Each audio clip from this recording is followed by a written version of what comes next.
कठोपनिषद का मंगलाचरण पढ़ेंगे। ठीक है, तो मंगलाचरण क्या होता है ये तो आप लोगों को भी पता है।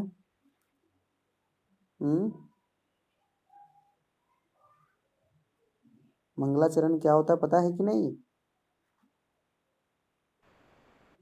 ठीक, तो चलिए शुरुआत करते हैं। तो कठोपनिषद में 2 अध्याय हैं और 2 अध्याय में 3-3 वल्ली है, तो कुल मिला टोटल कितने वल्ली हो गए? 6 वल्ली।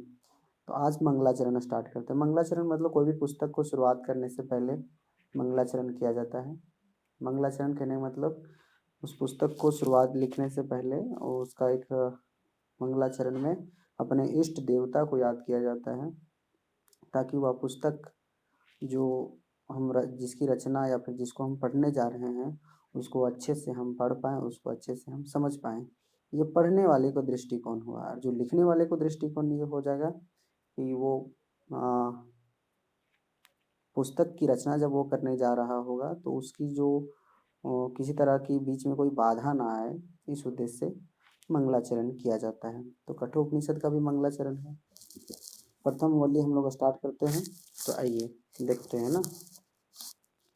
यहाँ पे लिखा हुआ है ओम सहना ववत्तु, ये तो आप लोग सुने भी होंगे।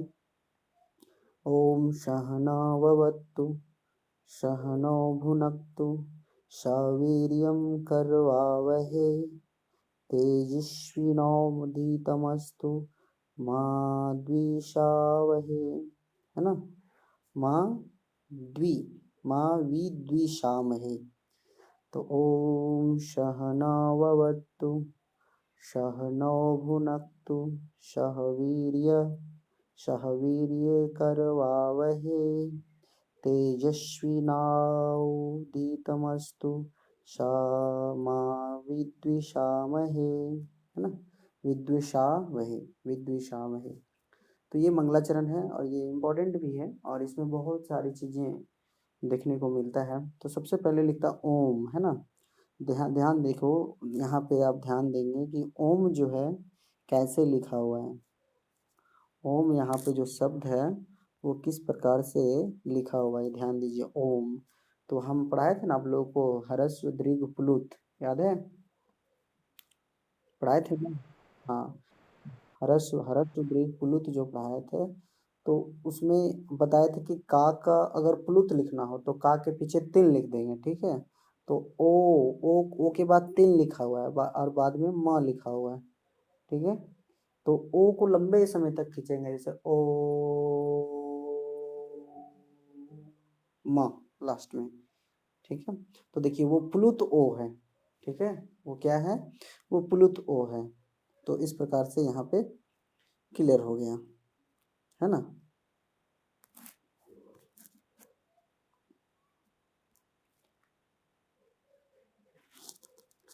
तो यहाँ पे ओम, तो ओम सहनाववतु, है ना। सहनाववतु। अब देखते हैं इसका क्या अर्थ क्या होता है। तो इसमें इस उपनिषद में ये मंगलाचरण किया जाता है और इसमें नमस्कार किया जाता है और कुछ प्रार्थनाएं की जाती है। देखते हैं क्या प्रार्थना की जाती है। तो होता क्या है कि सभी शिष्य लोग जो होते हैं, तो सबसे पहले ये बात करते हैं कि जो जितने शिष्य लोग हैं वो भगवान से प्रार्थना करते हैं। इस मंगलाचरण में ये बताया गया है कि जितने भी शिष्य लोग हैं वो भगवान से प्रार्थना करते हैं, और वो प्रार्थना करते हैं क्या? सहनौ, है ना। ध्यान दीजिए, ओम, ओम मतलब ओम का अर्थ क्या होता है? ओम एक ईश्वरवाचक शब्द है। ओम अगर आएगा तो ओम एक ऐसा शब्द है जिसमें जो ईश्वर को इंडिकेट करता जाता है ना। परमात्मा वाचक शब्द है, ईश्वर वाचक शब्द है ओम। तो ओम सहना ववत्तु। ववत्तु देखिए, सह नौ, सह मतलब साथ होना, और नौ का मतलब होता है हम दोनों का, ठीक है। नौ का मतलब क्या होता है? हम दोनों। तो ओम सह नौ, इसका जब संधि विच्छेद करेंगे तो ओम सह नौ जोड़ अवतु। ध्यान दीजिए, नववतु का जब करेंगे हम संधि विच्छेद तो वहां पे क्या होगा? सह जोड़ सह और फिर नौ और उसके बाद प्लस अवतु, ठीक है। अवतु, बात समझ में आई? क्या हो जाएगा? अवतु। तो सह, सह तो सा अलग है, नौ जोड़ अवतु तो क्या हो जाएगा? नौ मतलब हम दोनों को, हम दोनों का, या ठीक है, मैं नौ नौ ऐसे चलता है, ठीक है। तो नौ मतलब हम दोनों का, अवतु मतलब रक्षा करना। तो ईश्वर से किया जाता है, भगवान से प्रार्थना की जाती है कि हे ईश्वर हम दोनों की रक्षा करे। क्लियर हुआ? रक्षा करो हे ईश्वर, ओम मतलब हे ईश्वर हम दोनों की रक्षा करें आप। पहला लाइन क्लियर हो गया? बोलिए बोलिए पुष्पराज। पहला लाइन क्लियर हुआ? ओम सहनो अवतु, है ना? हाँ ये क्लियर हो गया। ओम सहनो अवतु, फिर आ गया सहनो भुनक्तु, है ना? सह फिर वही मीनिंग, नौ मतलब हम दोनों का, सह मतलब साथ साथ, भुनक्तु, भुनक्तु का मतलब, भुनक्तु का मतलब क्या होगा? हम्म अवतु का मतलब तो रक्षा करना होता है। अब भुनक्तु का मतलब क्या होता है? पालन पोषण करना। क्या हो जाएगा? पालन करना। जैसे भुनक्तु, अब भून धातु है ना, भून धातु है, तो भूज से भुनक्तु बना है ना, अक्तु अक्ता प्रत्यय लगा के अक्तु बना है, भुनक्तु। ध्यान दीजिए, तो मतलब पालन करना, है ना? उसका भोजन आदि द्वारा आप पालन पोषण करें, है ना? तो वो ईश्वर से प्रार्थना की जाती है कि सहनो भुनक्तु, उस परमात्मा से। यहाँ परमात्मा शब्द किसके लिए, यहाँ परमात्मा शब्द के लिए कौन सा शब्द आया है? तो वो ओम शब्द का आया है, ठीक है। तो ओम सहनो भुनक्तु, हे ईश्वर, हे परमात्मा, हाँ, हे जगत के कारण आप भोजन आदि के द्वारा हम दोनों का पालन पोषण करें, है ना? हम दोनों का पालन करें। यहाँ हम दोनों शब्द की, यहाँ हम दोनों शब्द किसके किसके लिए आया है? तो यहाँ पे नचिकेता और यमराज के लिए आया है ना? यहाँ नचिकेता और यमराज के लिए आया है, क्योंकि ये नचिकेता और यमराज का संवाद ही वर्णन है कठोपनिषद में। कठोपनिषद में नचिकेता और यमराज का ही वर्णन है, ठीक है। तो यहाँ पे, हाँ, तो यहाँ बोल हम दोनों की रक्षा, किसकी किसकी? यमराज और, यमराज और नचिकेता, ये दोनों ईश्वर से प्रार्थना कर रहे हैं। तो बोलता ओम सहनौ भवतु सहनौ भुनक्तु, ठीक है। फिर कहता है भुनक्तु मतलब भोजन आदि के द्वारा, भोजन आदि के द्वारा हम लोगों की रक्षा। भुनक्तु मतलब होता है पालन करना। तो पालन कैसे होगा? भोजन आदि अगर हम किसी को भोजन सामग्री इत्यादि देते हैं तो वहां भी क्या होता है? उसका पालन किया जाता है ना? उसका देख रेख आप कर रहे हैं। बात समझ में आई? हम्म चलिए आगे बढ़ते हैं ना। तो दो लाइन कंप्लीट हो गया। ओम सहनो वन सहनो भवतु सहनो भुनक्तु, ये दो लाइन क्लियर हो गया। तीसरा लाइन, सहवीर्य करवावहे, सहवीर्य करवावहे। सह, सह मतलब वही साथ, वीर्य का मतलब होता है ताकत, शक्ति, है ना? वीर्य का मतलब क्या होता है? शक्ति व ताकत, है ना? तो करवा वही, है ना? वीर्य करवा वही, हम लोगों को शक्ति युक्त बनावे, है ना? हम लोगों को शक्ति युक्त बनावे, हम लोगों को पराक्रम बनावे, पराक्रम से व्याप्त बनावे। हे ईश्वर हमारे अंदर शक्ति प्रदान करें, हमारे अंदर वह ताकत वह ऊर्जा प्रदान करें, है ना? वीर्य मतलब करवा वह, करवा वह मतलब कीजिए हम लोगों के अंदर, हे ईश्वर हम लोगों के अंदर वो शक्ति प्रदान कीजिए। पहला में बोला है कि हम लोगों की रक्षा करें, दूसरा में बोला है कि भोजन आदि के द्वारा हम लोगों का पालन पोषण करें, क्योंकि भोजन अगर इस जीवन में भोजन ही ना रहे, अगर खाने को कुछ ना मिले तो परेशानियां बढ़ने लगेगी, है ना? तो ये भी पालन का तरीका है। अभी पाकिस्तान में क्या हो रहा है? सारी वस्तुएं महंगी होती जा रही, पता है कि नहीं आप लोगों को? आटा वहाँ 700 800 रुपये किलो हो गया है पाकिस्तान में। हाँ वहाँ पे आप बिजी हैं, कहाँ देख पाएंगे। ये तो कोई बात नहीं, चलिए। तो ठीक है, न्यूज़ वगैरह देखा कीजिए क्या है नहीं है, ठीक है। वैसे हम भी नहीं देखते, कभी कभार देख लेते हैं। ओके ठीक है, आगे बढ़ते हैं, ठीक है। तो सहवीर्य करवावहे, फिर बोला जाता है तेजस्विनी, तेजस्वी है ना, तेजस्वी, तेजस्वी नो अवधीतम अस्तु, है ना, तेजस्वी नो अवधीतम अस्तु, नो अवधीतम तेजस्वी अस्तु।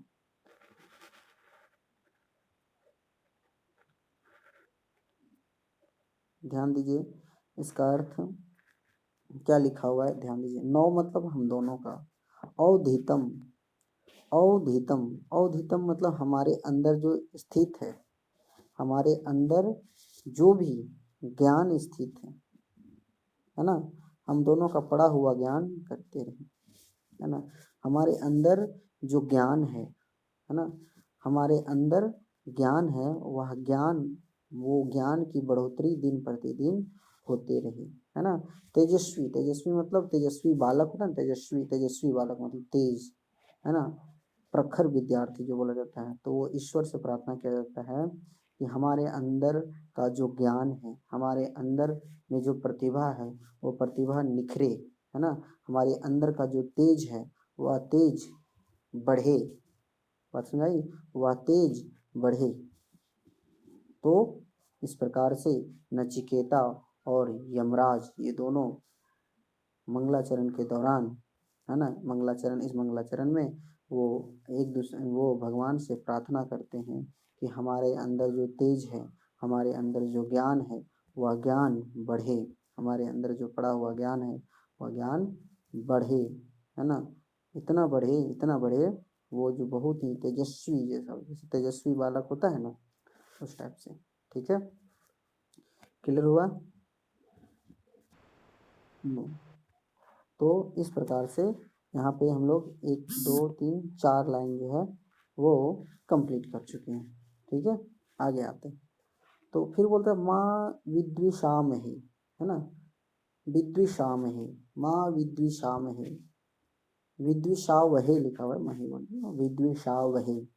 तो विधि, द्विष मतलब होता है ना शत्रु, द्विष मतलब, है ना, द्विष मतलब शत्रु, द्विषा, द्विष है ना, द्वेष, द्वेष होता है ना, द्वेष। विद्विषा में माँ मतलब नहीं, है ना, माँ का अर्थ जैसे माँ चिंता मास्तु, चिंता नहीं कीजिए, है ना, चिंता मास्तु, चिंता ना करें। तो विद्विषा में, विद्विषा में मतलब कोई द्वेष ना करे, कोई दुश्मनी ना करे, है ना।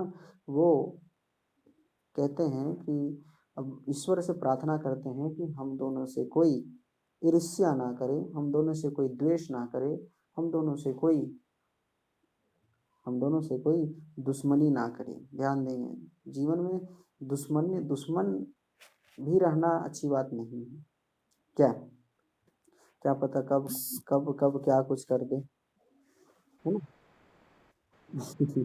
हाँ, ये बात भी जरूरी है, ठीक है। तो इसीलिए यहाँ पे इस मंगलाचरण में ये बताया गया है कि ओम सहनो भवतु, हम दोनों की रक्षा करे, है ना, हे ईश्वर हम दोनों की रक्षा करे। ओम सहनो भुनक्तु, हे ईश्वर हम दोनों को भोजन इत्यादि के द्वारा पालन पोषण करे। तीसरा, ओम सह वीर्य करवावहे, है ना, ओम सह वीर्य करवावहे, हे ईश्वर, हे परमात्मा, हे जगत के कारण आप हमें वह शक्ति प्रदान करें, वह हमें वह शक्ति प्रदान करे। तेजस्वी नौ नौ अवधीतमस्तु, तेजस्वी नौ अवधीतमस्तु, है ना।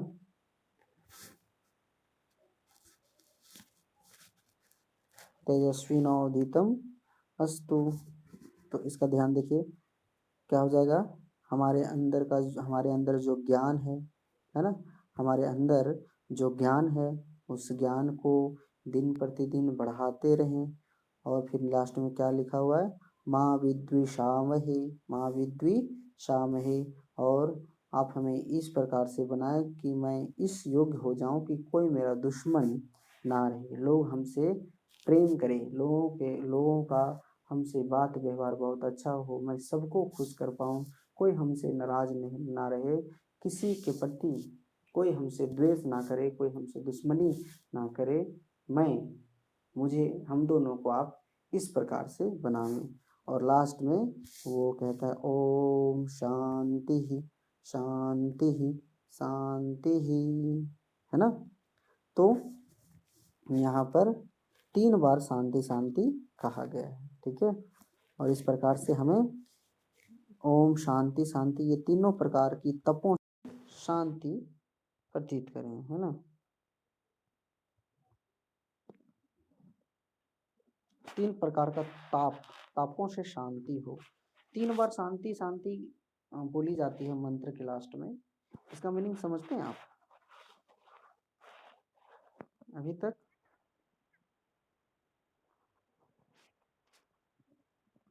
हाँ हाँ हाँ, शांति मंत्र में 3 बार शांति। आपकी आवाज बहुत धीरे धीरे आ रही है। हाँ हाँ,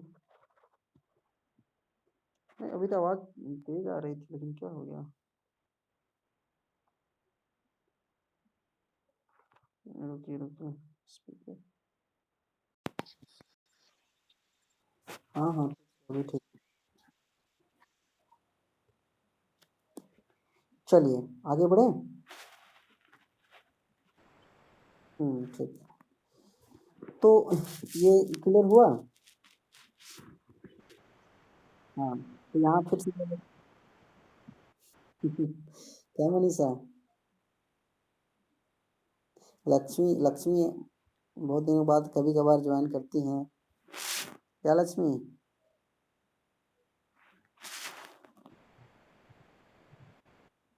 तो आज आप स्टेटस लगाई थी ना अपनी, आपका स्टेटस तो देखते हैं हम। पहले पहले वाला स्टेटस लगाई थी, बच्चा वाला। अच्छा अच्छा अच्छा, कोई बात नहीं। तो चलिए कोई बात नहीं, और आपकी तैयारी कर लेंगे, है ना। तो मनीषा आगे बढ़े। मनीषा तो आवाज ही नहीं देगी।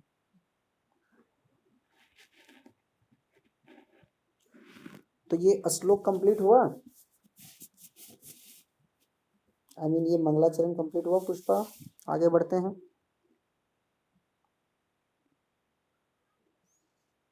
आगे आइए। तो एक बार फिर से इसको हम वाचन कर लेते हैं, फिर वो 3 बार शांति शांति क्यों कहा जाता है उसको हम समझाते हैं, ठीक है। तो एक बार इसको पढ़ेंगे फिर से। ओम सहनाववतु सहनौ भुनक्तु सह वीर्य करवावहे तेजस्विनावधीतमस्तु मा विद्विषावहे। ओम शांति शांति शांति। हमने ऊपर वाला जो मंगलाचरण है उसको पढ़ लिया है। अब हम लोग 3 बार शांति शांति क्यों मंत्र में कहा जाता है, और मंगलाचरण के लास्ट में 3 बार ही शांति शांति, 3 बार ही शांति क्यों कही जाती है, उस पे आज हम लोग बात करेंगे। तो इस शांति का मतलब होता है, पहले शांति का अर्थ जानेंगे। शांति मतलब मन की शांति। शांति इसलिए किया जाता है कि शांति, जीवन में शांत रहना बहुत जरूरी होता है। जीवन में क्या है ना कि दुख तो भरपूर जीवन में है ना। सुख है तो दुख है, इसीलिए गाना भी निकला है, जीवन सुख दुख का संगम है, ठीक है। जीवन क्या है? सुख दुख का संगम है।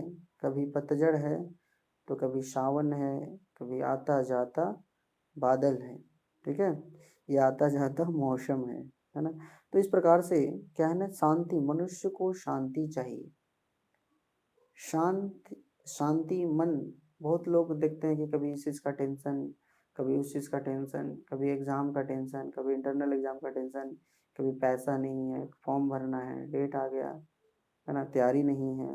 एक स्टूडेंट के लिए, बाकी एक फैमिली के लिए बहुत सारी परेशानियां हैं। तो शांति चाहिए मनुष्य जीवन में, सभी मनुष्य को, सभी प्राणियों को शांति चाहिए। तो शांति, आप हमें शांति प्रदान करें। तो शांति शांति 3 बार कहा जाता है।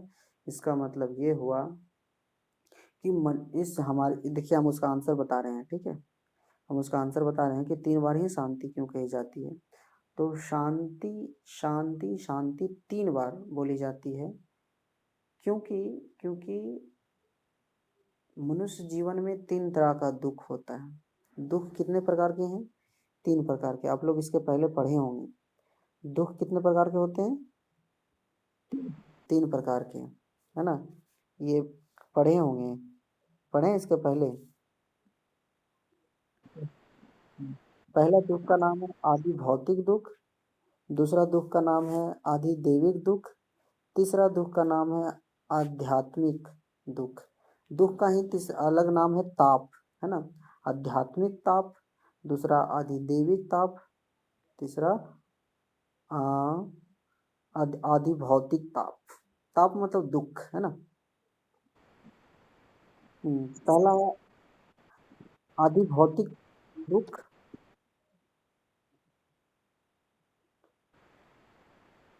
नेक्स्ट है आदि दैविक दुख, नेक्स्ट है आध्यात्मिक दुख। दुख के जगह पे हम ताप भी वो लिख सकते हैं, आध्यात्मिक ताप, है ना? ताप मतलब कष्ट, है ना? कष्ट तो 3 तरह का दुख है। तो 3 बार शांति इसलिए कही जाती है, 3 बार शांति इसलिए बोली जाती है, क्योंकि पहली शांति जो है कि हमें आध्यात्मिक दुख से शांति मिले।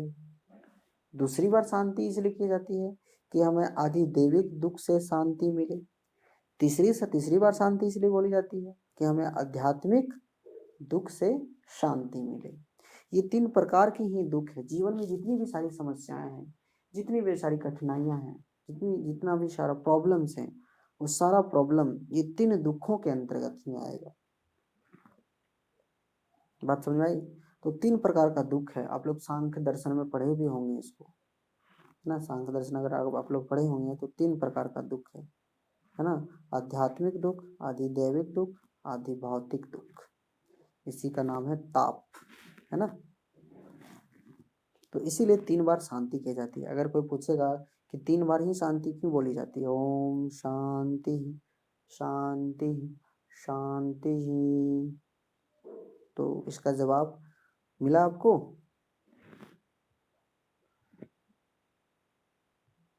बोलिए लक्ष्मी।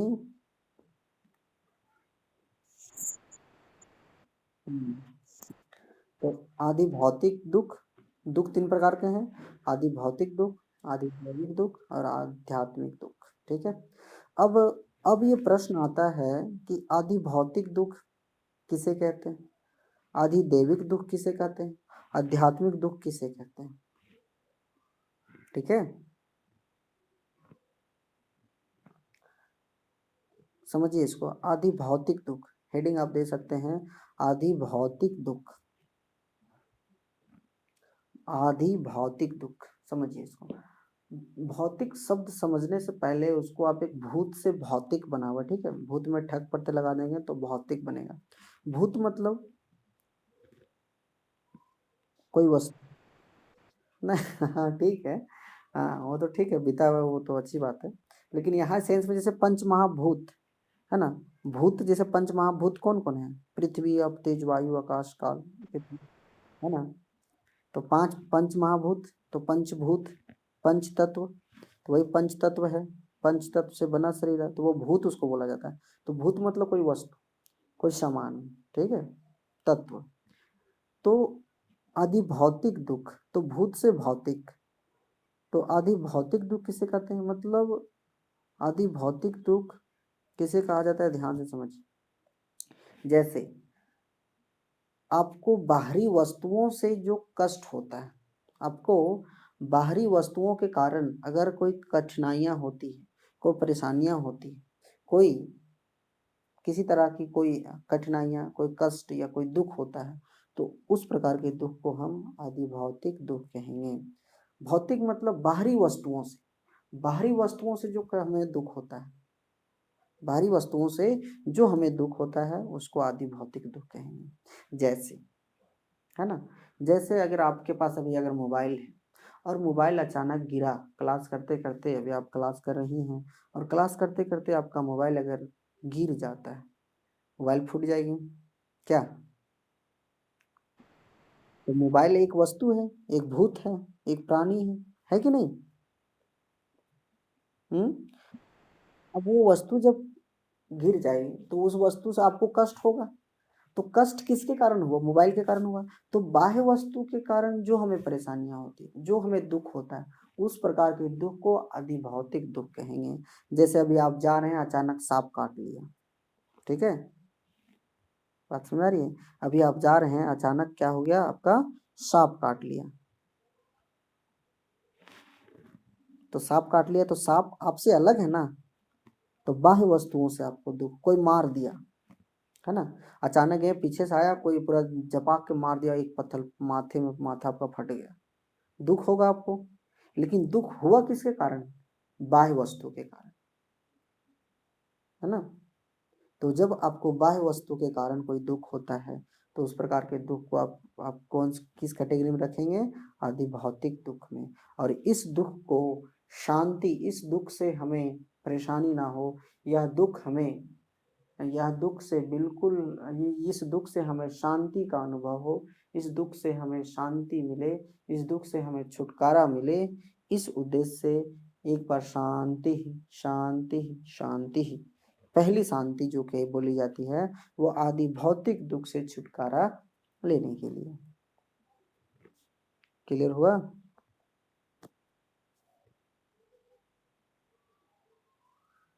बोलिए।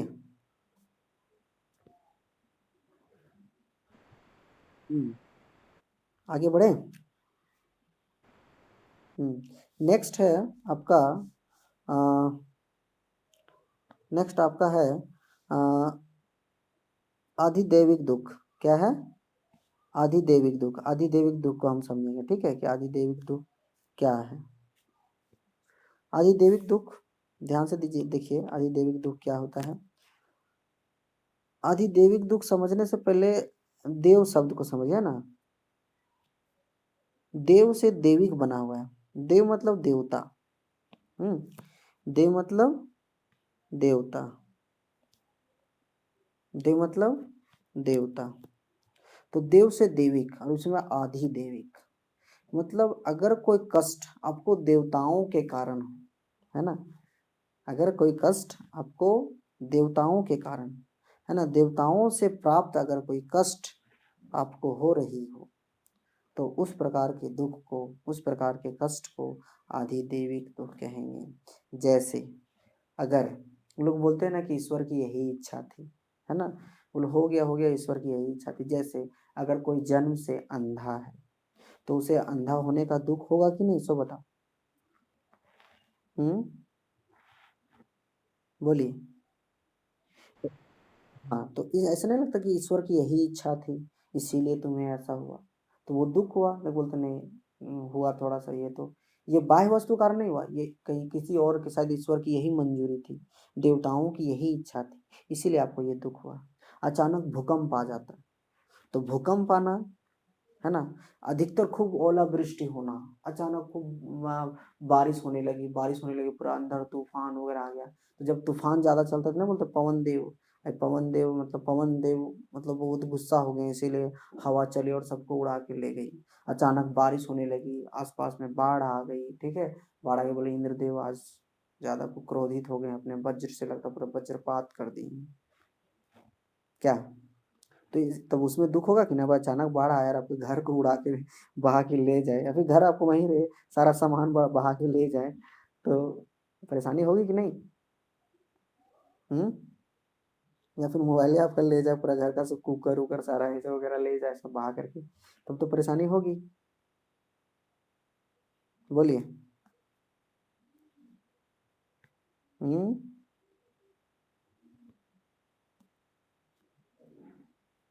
तो इस प्रकार के दुख को आदिदेविक दुख कहेंगे। तो दूसरी बार जो शांति बोली जाती है, वो किस लिए? आदिदेविक दुख के लिए, ठीक है। हम्म।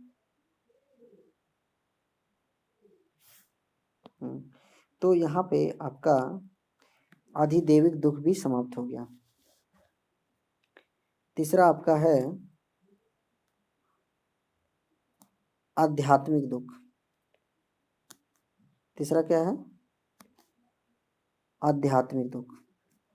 आध्यात्मिक दुख क्या होता है? जब आप, अगर कोई दुख आपको अंदर से हो रहा हो, आपकी आत्मा संबंधी कोई कष्ट होता है, अपने, जब आत्मा संबंधी जब कष्ट होता हो, अपन जिस कष्ट का कारण आपकी इंद्रियां हो, है ना, जो आत्मा संबंधी कष्ट होता हो,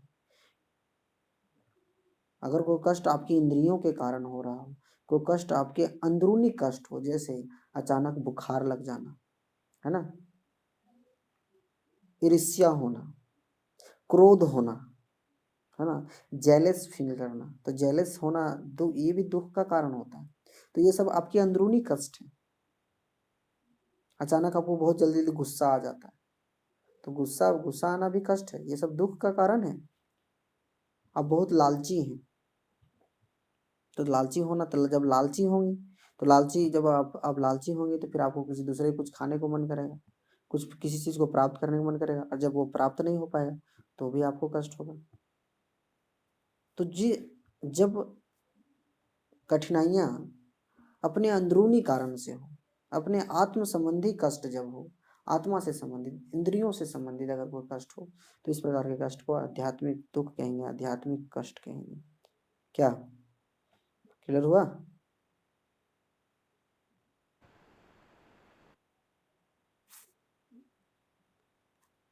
तो इस प्रकार से हम लोग ये 3 प्रकार के दुखों को समझ गए। इसको समझिए, इसको आप अगर लिखने आएगा तो आप लिख सकते हैं, लेकिन यहाँ 3 बार शांति, आदि भौतिक दुख, आदि दैविक दुख, आध्यात्मिक दुख।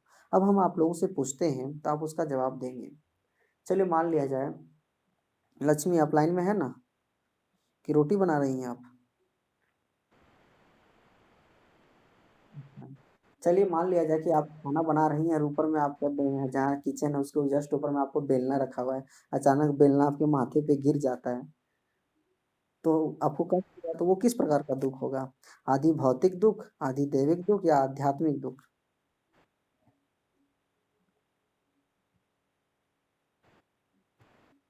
बोलिए, अभी आप रोटी भी बना रही होंगी मेरे ख्याल से ना?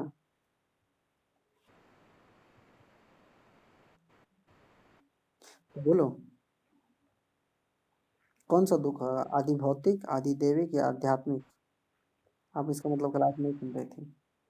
चलिए मनीषा आप बोलिए।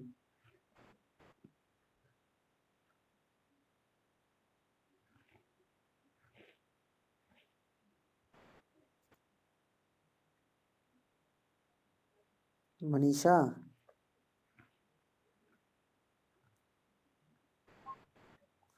बोलो कौन सा दुख?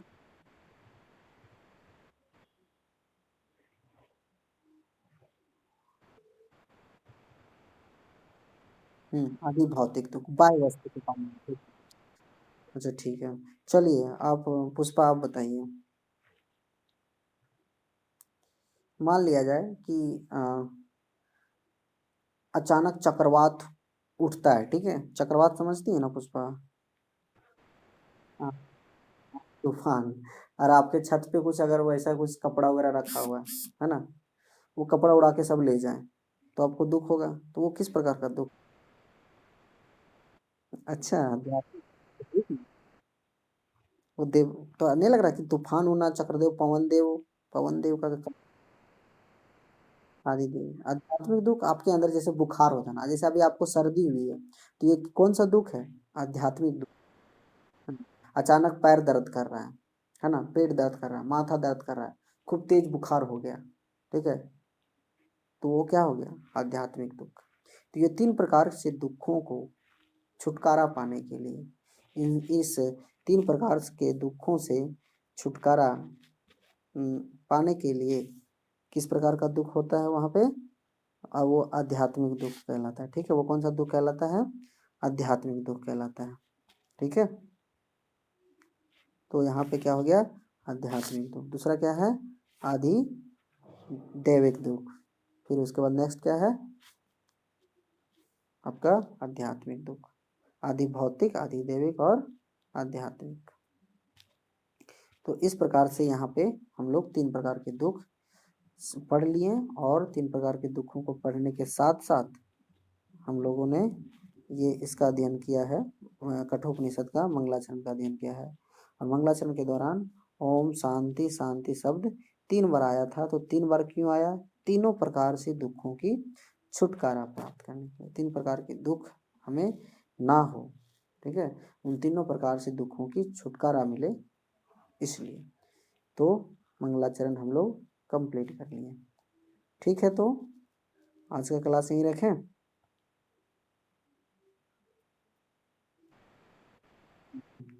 तो ठीक है, तो आज का क्लास यहीं रखते हैं। और फिर कल कल क्लास होगी तो मोनिका को ज्वाइन नहीं की क्लास आज? तबीयत उसका सही हुआ? सबका तबीयत बारीकी से?